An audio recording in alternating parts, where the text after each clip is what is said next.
ഒന്നുമില്ല, കഥയൊന്നുമില്ല, ഒന്നുമില്ല. നമുക്ക് കൊള്ളാം, നമുക്ക് നന്നായിട്ട് ചെയ്തിട്ടുണ്ട്.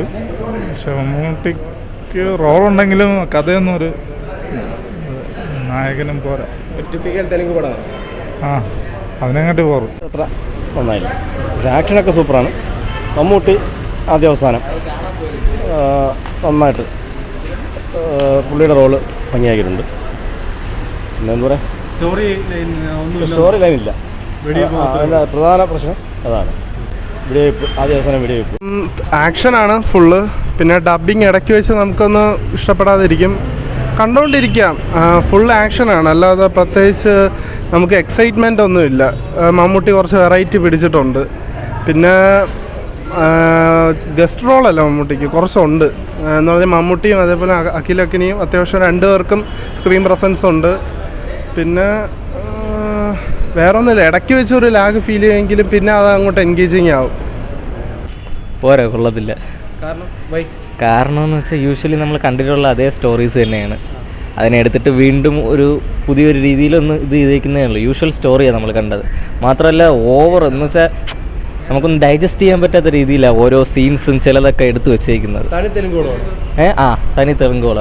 മമ്മൂട്ടിക്ക് കുഴപ്പമില്ല, കൊടുത്തിരിക്കുന്ന റോള് നല്ല രീതിയിൽ ചെയ്തിട്ടുണ്ട്. പക്ഷേ അഖിലഖിനി ഒട്ടും എന്ന് വെച്ചാൽ ഒരു നൈസായിട്ട് അല്ല, പുള്ളിയുടെ ഓവർ ആക്ടിങ് എന്ന രീതിയിലായിരുന്നു മൊത്തം. ഒരു ആക്ഷനും കൂടില്ല പടം. ഒന്നുമില്ല അതില്, വെറുതെ വൈൽഡ് എന്ന് വിളിച്ചോണ്ടിരിക്കുന്നതാണ്. അഖിലക്കിനൊക്കെ വെറും ഓവർ ആക്ടിങ് ആണ്. മമ്മൂക്കയുടെ ക്ലൈമാക്സിൽ കുറച്ച് ഭാഗങ്ങൾ കൊള്ളാം. ഡബ്ബിങ് മമ്മൂക്ക അല്ല ചെയ്തിരിക്കുന്നത്, വേറെ ആരാണോ മമ്മൂക്ക ശബ്ദമുള്ള ആരോ മിമിക്രി ചെയ്ത് അതുപോലെ ചെയ്തിരിക്കുന്നത് കേട്ടോ. പിന്നെ പടത്തിലൊന്നുമില്ല, വെറുതെ അവൻ എന്തൊക്കെ കാണിച്ചിട്ട് നടക്കും. അവ ഒരുമാതിരി സൈക്കോ പോലെ തോന്നുന്നു. സ്ഥിരം തെലുങ്ക് കൂടെ ഇതിനെ കാട്ടിക്കൊള്ളാം. ഇത് നമുക്കൊരു രസമില്ല അതിൽ കണ്ടോണ്ടിരിക്കും. എണീറ്റ് പോകാൻ തോന്നുന്നു. സാധാരണ ഒരു പടം നമ്മൾ ടിക്കറ്റ് എടുത്ത് കണ്ടാലേ എത്ര ദൂരം നിന്നാണെങ്കിൽ അവിടെ ഇരുന്ന് കാണുന്നത്. ഇത് പകുതി വെച്ച് ഇറങ്ങി പോകാൻ തോന്നുന്നു. പിന്നെ അവിടെ പിടിച്ചിരുന്നുള്ള പൈസ കൊടുത്തതില്ലെന്ന് പറഞ്ഞ് അവസാനം ഞാൻ മൊബൈൽ നോക്കിക്കൊണ്ടിരിക്കുന്നു. അവിടെ അടിയും പോയി വെടിവെപ്പ് നടക്കുക, ഒന്നുമില്ല പടത്തിൽ. പക്ക തെലുങ്ക് മൂവിയായിരുന്നു ഏജൻറ്റ്. കാരണം എന്ന് പറഞ്ഞാൽ അടി വെടി ഇടി പോകാം.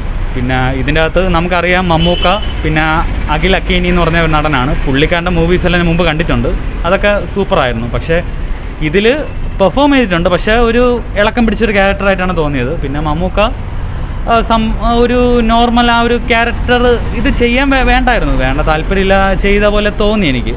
പിന്നെ മലയാളം ഡബിങ് വളരെ മോശമായിരുന്നു. കാരണം മമ്മൂക്കേൻ്റെ ഇടയ്ക്ക് വേറൊരു സൗണ്ടും അത് കഴിഞ്ഞിട്ട് പുള്ളിക്കാരൻ്റെ വോയിസും വന്നാണ് പടം പോയിക്കൊണ്ടിരുന്നത്.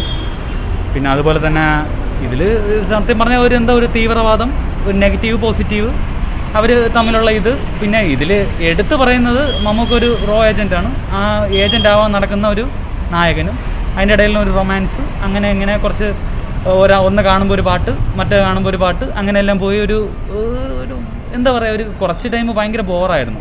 ഇടയ്ക്ക് എൻഗേജിങ് ആവും, പിന്നെ അതിൻ്റെ ഇടയ്ക്ക് ആ ഒരു മൂഡ് കളയാൻ വേണ്ടി ഇടയ്ക്ക് എന്തെങ്കിലുമൊക്കെ വരും, അതങ്ങ് പോകും. പിന്നെ മമ്മൂക്കയ്ക്ക് ഏറ്റവും ക്ലൈമാക്സ് മാത്രം ഒരു അടുപ്പിച്ചാവാറ സമയത്ത് മാത്രം ഒരു കുറച്ച് കട്ടി ഡയലോഗെല്ലാം ഉള്ളൂ.